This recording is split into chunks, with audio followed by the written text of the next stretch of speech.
Father, it is by your mercy I'll be able to raise this child.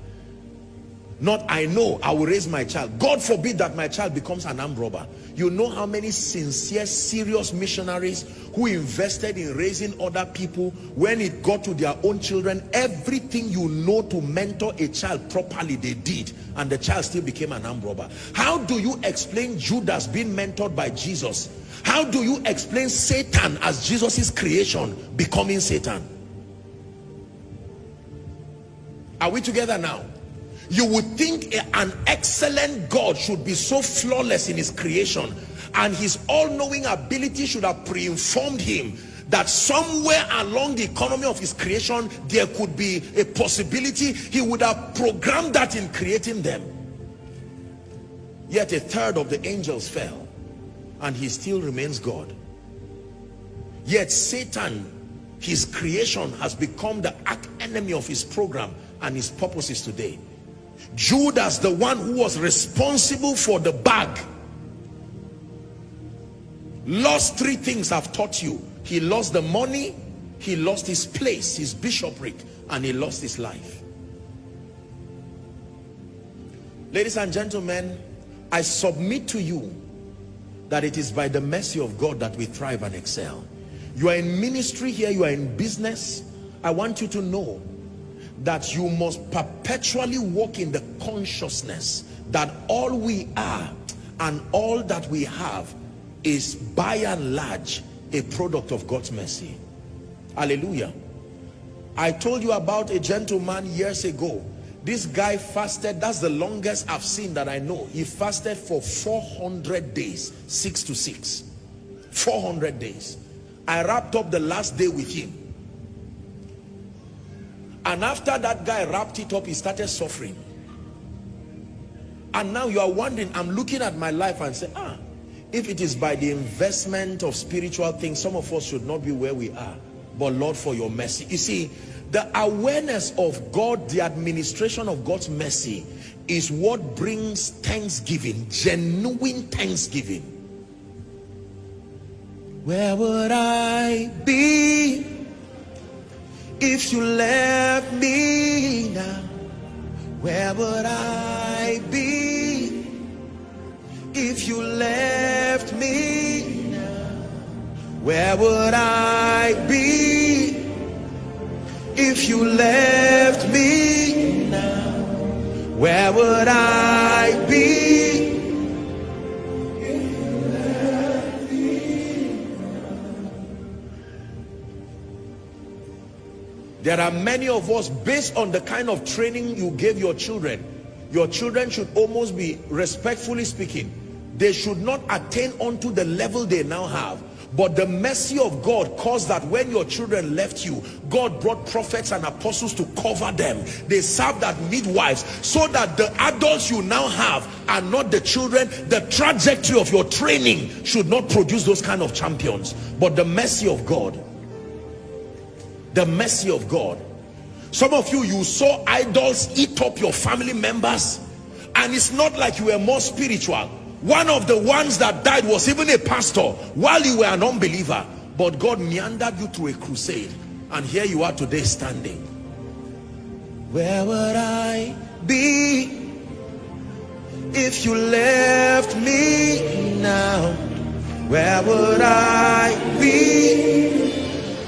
if you left me now? Mephibosheth, when you get to the palace, do not forget that you were that crippled young man at Lodebar. It took the mercy of God for David to bring you. So do not laugh at Ziba. Ziba had 15 sons and not one of them was favored. They were made to walk and serve Mephibosheth. He was a product of a wrong midwife. A midwife made a mistake at his birth and crippled him. He would have remained like that, but God showed him mercy. Mephibosheth, when they bring you to the palace, I know you can act pious, But when you stay a few weeks in the palace, do not allow the memory of where you came from to be so eroded that you lose touch. That was the mistake of Vashti. She forgot that the only reason why she was queen was that she married a king, not because she was a warrior over 127 provinces. She only married a great man. That's what made her a great woman. And she now created a camp and an empire for herself outside of the influence of the king, and she lost her place. Esther was about to make the same mistake when Mordecai said, don't make that mistake. Haman is about to annihilate the Jews, and don't you sit there and act, you were a village girl in Shushan. Don't forget the purpose for your attaining that glory. Hear me, let me tell you, ladies and gentlemen, when doors open, be ever conscious of the mercy of God. Do not allow the beauty of the palace to make you look down on others and forget that it was mercy that took you there. Man of God, do not celebrate your ministry and go around sarcastic and being sarcastic and insult people. Shame on this one, small church. Oh, you have forgotten that it takes many years for a building to rise, but in minutes that building can crumble. Listen carefully. You have now become a multi-millionaire. You have now become a billionaire. And you look at everybody and they are like pieces of rag. I'm reminding you that if you want to experience deliverance, you must know how to call for mercy and live in the atmosphere of mercy. My life today is a product of God's mercy. Look at me. This is all of me. There are some things that cannot be done by men except God assist a man. Nicodemus came to Jesus in John 3 by night and said, Rabbi, we know that thou art a man sent from God. He said, for no man can do these things except God be with him. There are some results men cannot produce, ladies and gentlemen. And in the presence of this plenty, the tendency is that we want to savor the glory and make it look as though it came as a product of our intelligence. For as long as I am breathing, I will let the world know. It is true that he has helped us to pay our price in various places, but I tell you, it will be foolish of me to stand here and beat my chest to tell you everything you see is a reflection of intelligence. No. I'm the one. You have shown mercy. You have shown me mercy. You have shown me mercy. I'm the one, say, you have shown mercy. You have shown me mercy. You have shown me mercy. Sing, I'm the one, say, you have shown mercy. You have shown me mercy.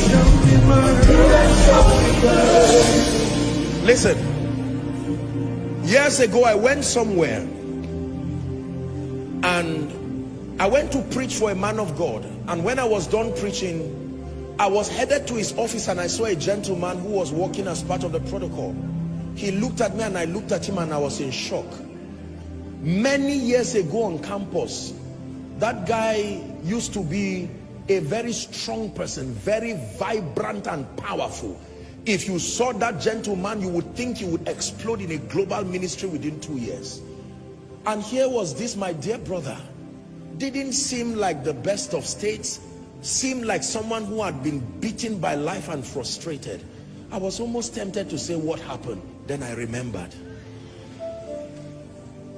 Man, these guys were vibrant. When I say, you know what it means? Campus vibrancy is with the infancy of spiritual work. So you put your energy to it. You look beyond me, oh.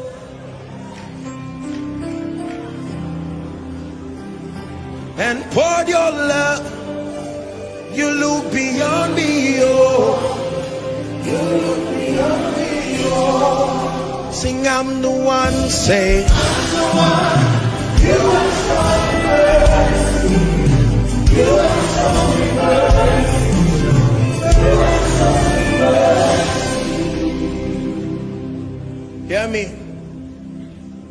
Thank thank God for these great people that God has blessed me with. But I remember the crowd that was in Jesus's ministry. They were the same people who said, crucify him. So the larger they are, the more the voices that can say crucify you. You will need to cry for mercy. Cry for mercy. And say, Lord, not by our righteousness, but it is by your grace. The deliverance power of God comes in response to a cry for mercy. Apostle, right now I do not even know. I am a man of God, but my family members have not eaten. Things have gone haywire in my life. What you need is the cry for mercy. You can cry the mercy of God to come and become a bailout system in your life. I can tell